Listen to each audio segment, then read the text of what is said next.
Gulf खबरें में आप तमाम लोगों को वेलकम करते हैं। सऊदी अरेबिया में अभी अभी इंतहाई अफसोसनाक हादसा पेश आया है, जिसके नतीजे में एक बड़ी तबाही जो है वो मच चुकी है। सऊदी अरेबिया के तमाम दाखिली खारजी रस्तों को भी बंद कर दिया गया है। एक बड़ी पेश गोई जो की गई थी वो आज के दिन पूरी हो चुकी है।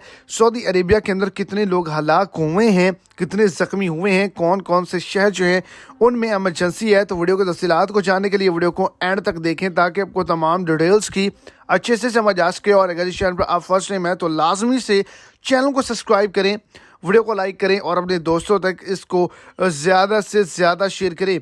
तो आपको बताता चलूँ कि एक बड़ी अपडेट को शेयर किया गया है कि सऊदी अरब में मुख्तलिफ मकामात पर ज़लज़ले के झटके महसूस किए गए हैं, जिसके अंदर असीर रीजन, जज़ान रीजन और इसके अलावा मक्का मुकरमा रीजन जो है, और रियाज रीजन जो है, इनके अंदर जो हैं वो खस्ता हाल बिल्डिंग्स जो हैं ज़लज़ले की वजह से गिर चुकी हैं, जिसके नतीजे में नुकसान हुआ है। और बताया जा रहा है 30 से 40 अफराद ऐसी हैं रिपोर्ट के मुताबिक जो कि वहाँ पर शहीद हो चुके हैं और दीगर शदीद ज़ख्मी